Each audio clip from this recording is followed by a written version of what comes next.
Hello there, my very good friends. On today's wrestling news, some top AEW stars' contracts expire soon and they are considering their future. All the latest on the William Regal situation, it's all up in the air. The Roman Reigns backstage heat thing continues. And a WWE fan favourite is set for a monster push. I'm Adam Wilborn. And I'm Andy Murray. And this is the news. Alright, let's talk about FTR, man. Dax has been speaking to Fightful, and he is currently working under the belief that his contract with AEW, you'd presume cash as well, but he doesn't explicitly say that. They're basically joined at the hip, aren't they? Yeah, believes his contract is due to expire in April 2023. Now, Dax had previously thought that his deal expired last year, per this report, but now he's working thinking April. Now, the subject of their future, they've spoken about it quite openly by the sounds of things, and they're weighing up their options. So, among these options is potentially taking a year out of working for big companies and just doing stuff that's fun for them. Love that. Just pissing about all over the place. That sounds like a good time. Do what makes you happy. Yeah, do more indie shows with Brett as your manager. Wrestle the Rock and Roll Express again. Why the hell not?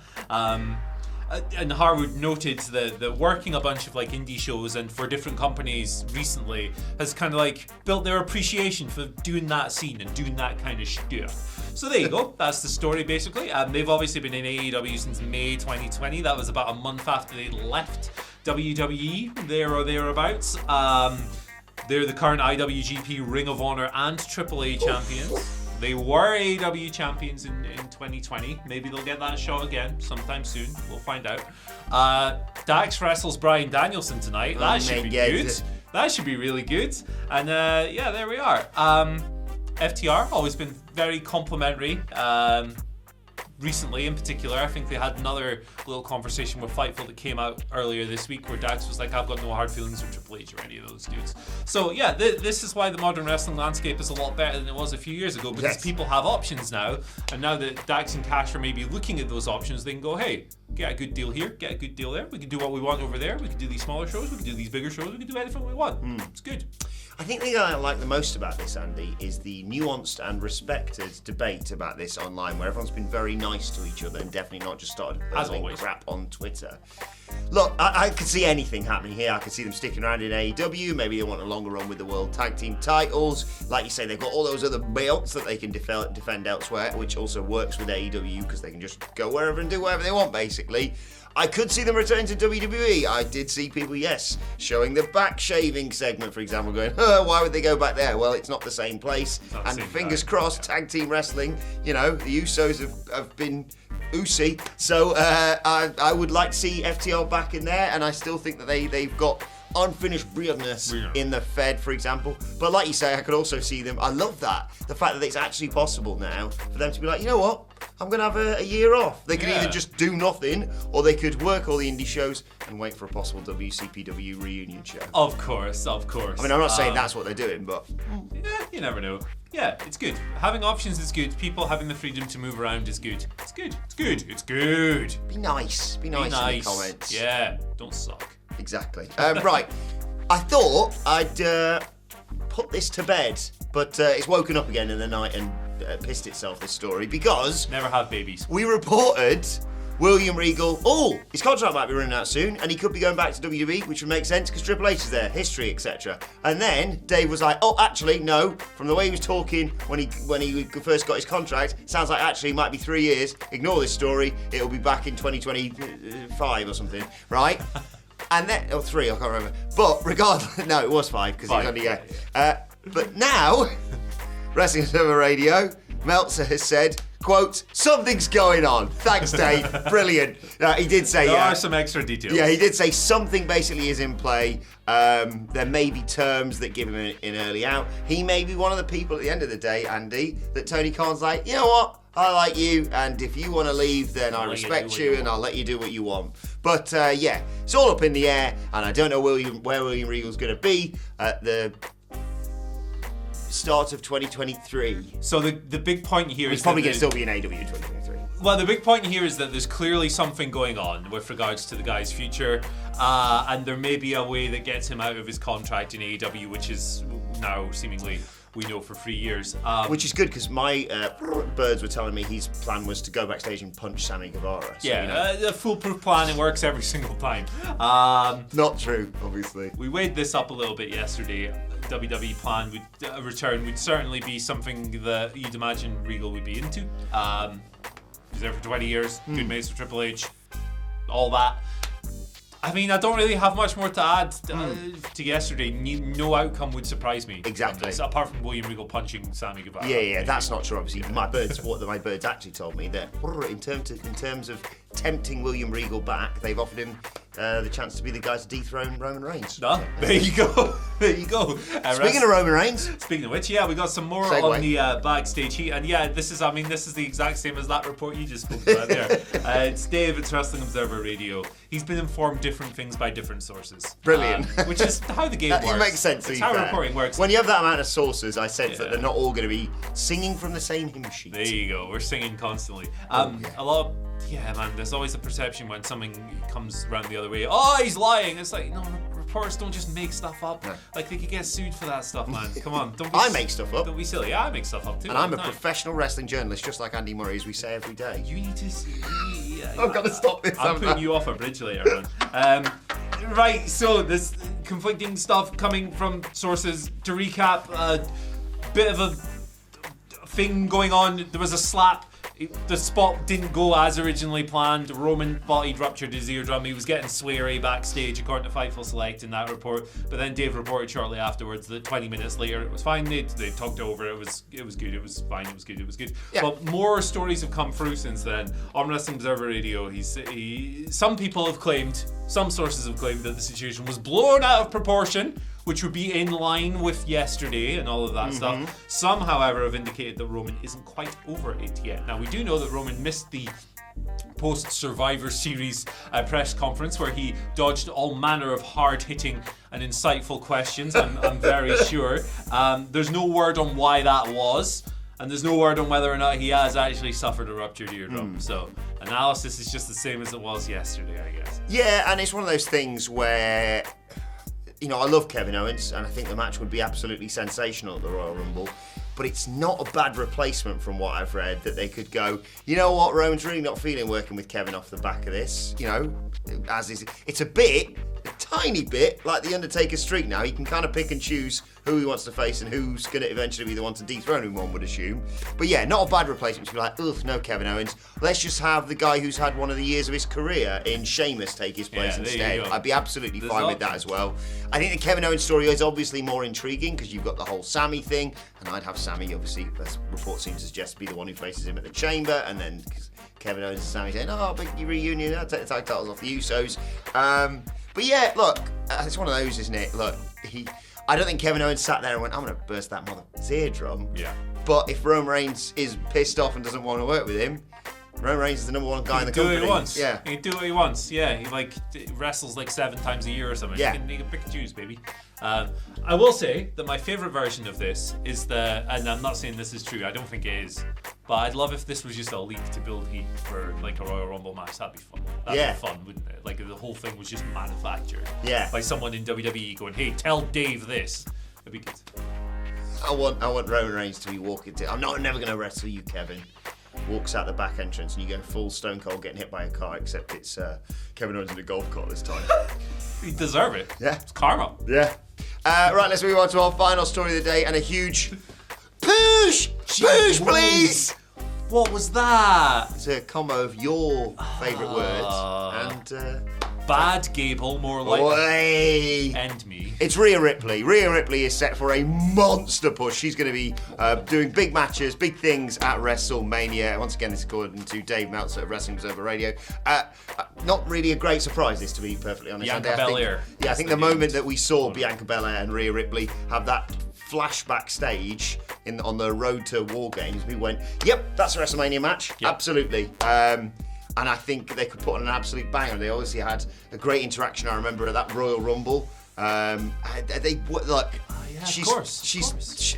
Bianca Belair is, people that really don't realise how much when people say, bloody Bianca Belair's new John Cena, and I go, yeah, it's the nicest thing you can say about her. Yeah, it's a compliment. She's That's absolutely not an insult. phenomenal. She's a freak in terms of feats of strength, and then Rhea Ripley is just doing great guns. The moment she's gone the moment she went mammy and joined the Judgment Day, she has been the talk of Twitter basically. Yeah. And yeah, this is another one. There's about 5 right now. We were talking about this yesterday, me and the Dudley boys. About 5 matches or storylines going on at the moment. Very rare this at the time of Survivor Series when you're looking ahead to the WrestleMania. Normally Vince sort of goes, oh bloody hell, it's March, I better book some Mania stuff. There's about 5 things that you go, yeah, that's perfect for WrestleMania. You're going to have to try really hard to screw that up. Yeah. Yeah, Bianca Belair versus Rhea Ripley. Yes, please. Yeah, do it. That could main event one of the nights of WrestleMania for me. For sure, absolutely. The Bianca John Cena thing.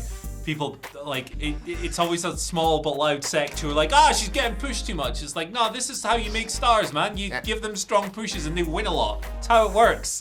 It's why Vince couldn't do it for years and years and years. Yeah, because he never did it properly. It's great. I think Bianca rules. I think she should be the franchise player of that company.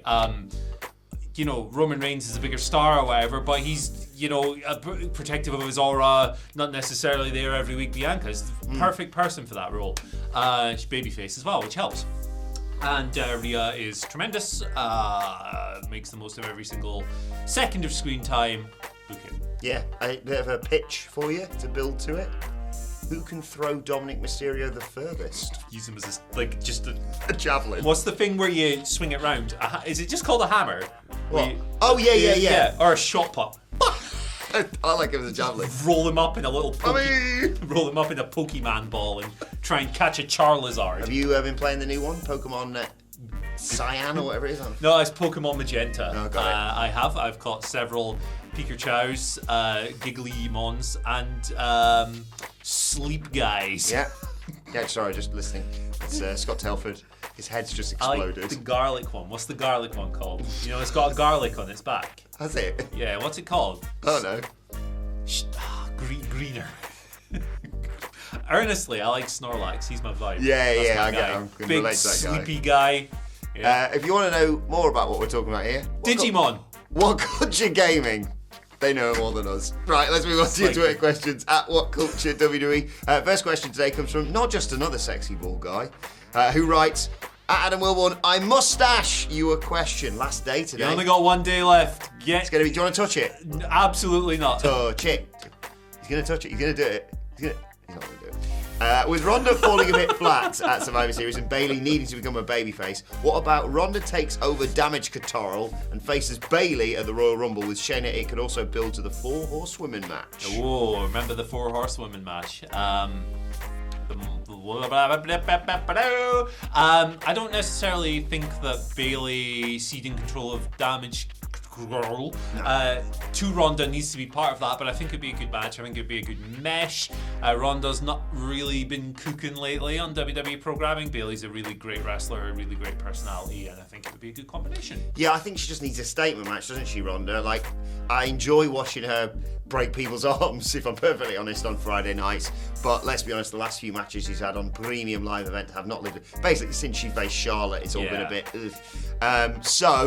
Yeah, Bayley. She can drag a great match out of anyone. She's ready to become a babyface again, in my opinion. I don't think you necessarily need to muddy the waters with the whole Damage Control thing, because I think the idea of Ronda with another killer like Shayna Baszler in the corner is enough. Yeah. Just don't book the match the way that they did at War Games. And just have them kill everyone on the road to WrestleMania and then be like, bloody hell, who could stop this person? Oh, it's Becky Lynch. Yeah. And I think the thing with Damage Control is that literally at least 2 of them are much better as baby faces anyway. Yeah. So, yeah. Sean Ackland gives us our second question. They're good as heels. Yeah, better. It could be better, absolutely. Sean Ackland gives us our second question of the day. Sean writes, it's for the best. The 24/7 championship went in the bin. Yeah, after that start, you couldn't really live up to it, could it? Who was the first champion again? I personally love so many belts in wrestling as long as they make sense. Is there another belt somewhere that you guys think we need to get rid of? Get in the bin. Wow. Yeah, I mean, there have been new belts that have come up in recent years where I've immediately gone, hey, why do we need this? And some of them have kind of found their place in their identity, and some of them have not. Like, for example, like the All Atlantic Championship, when they announced that, I was like, what the hell? Why do we need another men's singles title? But those flags don't fit on the... You don't know what Atlantic means. Who cares? It's like if Takeshita ever wins that, people are going to. Oh, I don't care because it's a different ocean. They're going to be like, oh my god, it's not the other shit. Who cares? Who cares about stuff like that? Put a title on Takeshita. I love that guy. But I think that belt's found its role as just like a regular source of fun mid-card matches, and I'm kind of here for it now. Does WWE need 2 different sets of women's tag team titles? I don't think the main roster division's deep enough. NXT, that division seems to revolve around tag teams who are best friends for 4 weeks and then split up and have a blood feud, and you're supposed to receive it like it's the Rockers, which is absurd. I think maybe we could have a belt that goes between all 3 of those brands, and maybe that would be a bit more effective. I think that's the right call. I thought that's what they were going to do initially when they were having that tournament. It was like, we're going to reveal a big prize, and you're like, cool. Is it challenging the main roster women's tag team champions? No, we're inventing more. What, you've got like 6 women in this division. What are you doing? Yeah, exactly. The thing that popped into my head when I read this question from Sean, the Ring of Honor TV title. Can't really have a TV title if you haven't got a TV show. Plus, you've got the TNT Championship. It's all a bit, and it all should be on Wardlow. So it's just pissed me off. That I think he should have all men's singles titles in AEW, and maybe the tag titles on his own. As well. Why not? Yeah, exactly. What a beast of a man! What a beast! Well, he's a fine piece. I think he's all right, but Wardlow. Okay. Final question today comes from Aaron. Aaron, where are you? 2 legends in a row. Yeah. Sean and Aaron. Each world champion had an apparent heir to their title reign from the get-go, writes Aaron. Who do you think is the obvious heir apparent to MJF, if you believe there is one at all, and could this be a get-the-table discussion in the future? Well, first of all, anything can be a get-the-table discussion. Yeah. I don't think this is an obvious candidate right there. Not right now, no. No, I think, but the beauty of this is I think that MJF should be AEW champion in late 2013 when his contract is winding down. 2023. Unless he can time travel, that would be impressive. Ahead of the bidding war of 2024, which I mean, he signed an extension. Spoilers, 100%. But like that should be the drama. He's the champion. He's gonna leave. That should be the story. It's also, people aren't gonna like this, it's a nice way to take a little dig at another guy who may or may not be on the roster anymore, which I think is always fun. I'm not anti-CM Punk. I just think that stuff is fun. I've loved CM Punk's run. I think he's one of the best wrestlers of the year, and I hope to see him wrestle again. Just to clarify that. I don't know if there's an obvious candidate. What I would do is, if I have the pencil, I would spend that year or so building someone up, believably, in the background. Maybe it's Ricky Starks. Maybe you start with Winter is Coming, he puts in a valiant defeat, and he spends his next year climbing back to the top. I'd love to see some training montages with Ricky Starks. And he looks amazing, and he comes back and he wins it, and it's a big moment, blah, blah, blah, blah, blah. In the middle of that, I always go to this, I'm going to go to it again. In the middle of that, Eddie Kingston should win the belt, hold it for 1 week, and then lose it in horrible fashion. Heartbreaking fashion. Because he is a heartbreaking, that's his story, it's heartbreak. But if he won the belt, especially in New York, oh my God. Yes. Oh my God, the pop. 3 options. Well, first of all, actually, before I get to my 3 options, MJF should never lose the belt. He's the best world champion of all time, and he should remain so forever. And he should take it to WWE and defend it over there. But 3 options for you. Number 1, Daddy Magic. All right. Okay.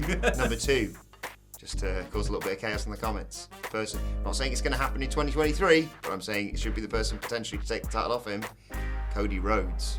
Wow, this gets better and better. Well, number 3, and this is what my birds are telling me could well be the case. Tony Khan. He's been. Tony Russo. You don't notice him. He's been looking a bit. I've been working out. Has he? I don't. Yeah. What do you now call him? Big bicep Tony. He does have some pretty big biceps. What he should do is he should come out, get his ass kicked, and be like, crawl into the corner, and they're like, what's he gonna do? He's completely wasted. And then he like goes, crawls to his corner, reaches under the ring, drinks a White Claw, and fires back up, baby. Let's go. Downs a Whopper in 1. Oh my God, it's like Popeye's spinach. Yeah. I think Michael Sidgwick's head, for the second time I said this on the news, his head would explode if Tony Khan won it off MJF. He'd be like, well, that's that then. You've gone for the chaos options. Chaos. Didn't think about them. Good suggestion. No, Ishii. There we go. Big Tom. Big Tom comes through. Yeah. MJF hits the heat seeker. Big Tom pops up at 1. No sells it. Just does that scowl he does. Let's be honest, Tom. though. I love Tom so much. If we're going to be serious, the person who's probably going to take the title off him is Chris Jericho. Because he just keeps coming back, and you're like, oh, yeah, cool. Yeah, put the title back on him. Right, let's move on. Wardlow might be good, actually. He's had his time with MJ. They're like a year from now, man. Yeah, That'd be I hot. like that as a long-term And like build. the thing about Wardlow is that this video is going on a bit, but like people all go on about how he's been cooled off and all this.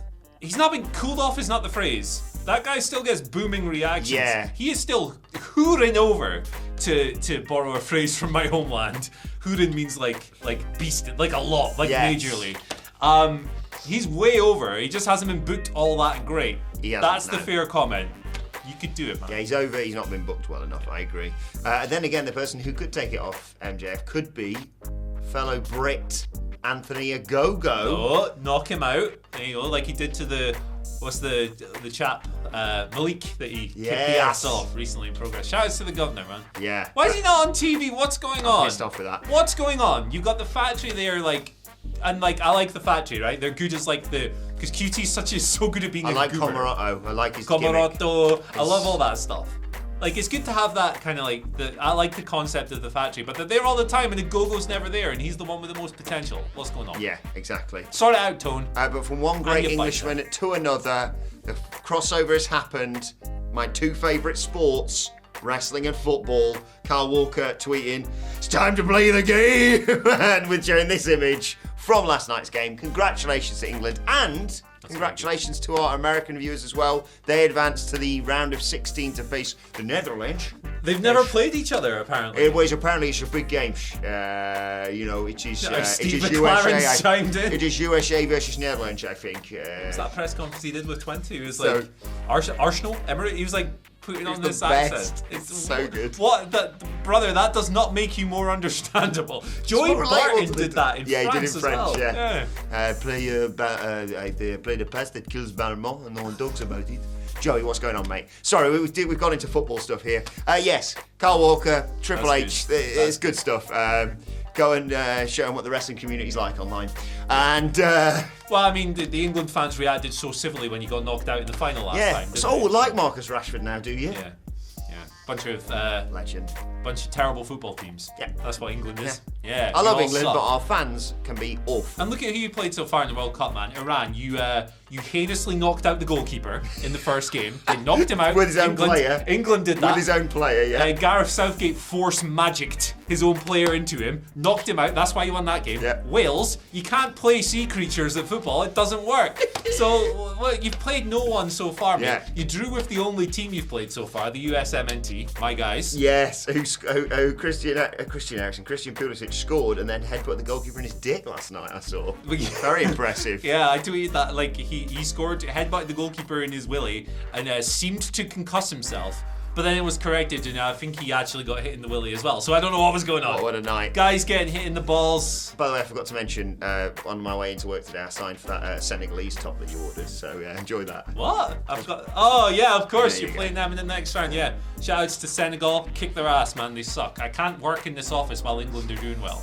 Sucks. It's going to be quarterfinals at the most, don't worry. Who'd you meet in the quarters? France, probably. Okay, yeah, that's nice. Right, let us know your thoughts on that and all today's news stories in the comment section below. Like, share, subscribe to WhatCulture Wrestling wherever you get your podcasts from. For daily wrestling podcasts, we're reviewing NXT and we're previewing AEW Dynamite a little bit later on today. Thoughts, Twitter questions, all that good stuff on Twitter at WhatCulture WWE or Andy in the community page of our YouTube channel, which we often pitch for questions for as well.